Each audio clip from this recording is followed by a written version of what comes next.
I'm Jennifer Sanasi, you're watching News 24 Live. Elby Kutsia is joining me in studio. Now she's going to introduce us to her brand new coffee table book, Craft Art in South Africa, Creative Intersections today. Hello. Hello, Jennifer. Well, thank you for coming in. Now, your relationship with craft art started a long time ago. Yes, many years ago. Tell us about how it began. My mother was very creative. She could knit, sew, embroider, do beautiful flower arrangements. So I grew up in a very creative environment. And then I went on to study home economics. I was a home economics teacher, and I enjoy creating with my hands. I also enjoy doing paint work, whether it's watercolor, charcoal, pencil, so all of that. But it's really the tactile quality and the imperfections and the uniqueness of works made by hand that I find very interesting, and it intrigues me. Your house must be decorated beautifully. I can only imagine with someone who enjoys craft art so much. Well, I'm surrounded by things that I enjoy, and yes, That sounds great. Love now you actually have your PhD and you focused on demographic characteristics and entrepreneurial attitudes of craft. Tell me about the research that went into that. I was very interested in why some craft artists or craft businesses are successful and why others are not. And I embarked then on a 4.5-year research project, researching why some are successful, Clementina van der Walt, Carol Boyce, and then there are many people in a more informal environment who struggle, and that's what I did. What did you find? The successful ones have a clear understanding of business, how a business operates, how it works, and also a business plan. That's what made the difference, as well as creating a unique and a high quality product. It's very important for a successful business. Wow, now tell me about the book, Craft Art in South Africa, Creative Intersections. It's actually the second one. Craft Art in South Africa came out in 2002. That's correct. Right. So why make another one? So much has happened in the country. I think there's a renewed sense of creativity and culture and inspiration sweeping across South Africa.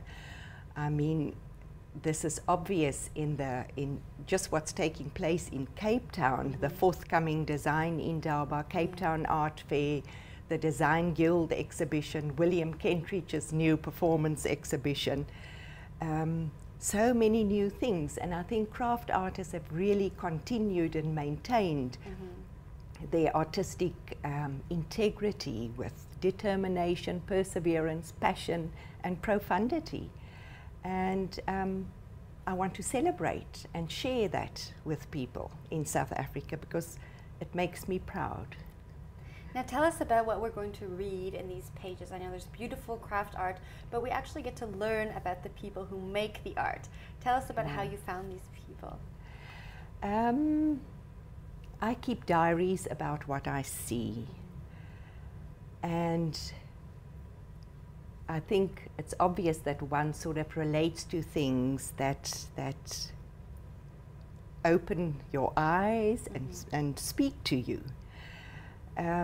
So I search for these people, and I'm always very aware of tactile works that's happening throughout South Africa. And I've put together a very long list of people that I would have loved to include in the book because there are many people creating remarkable works in South Africa currently. But I was limited to the number of pages. So as you are. One's always limited with regard to something. And then I looked at the works, and as in the previous book, it's a wide variety of works created by hand through beadwork, basket making, ceramics, fibers and fabrics, glass, recycled materials, wooden cane.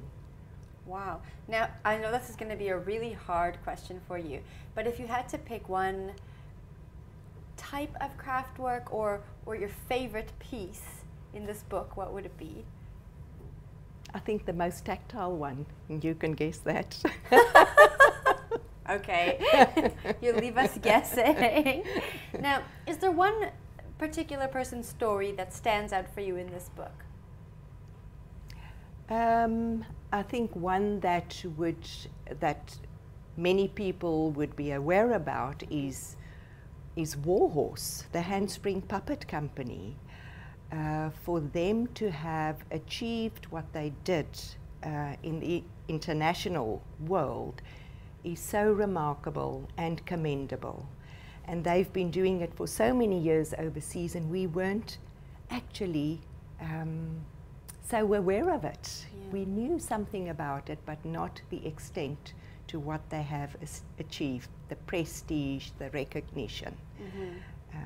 And I think it's a wonderful, wonderful story, and it's very inspiring, I think, for young craft artists in South Africa.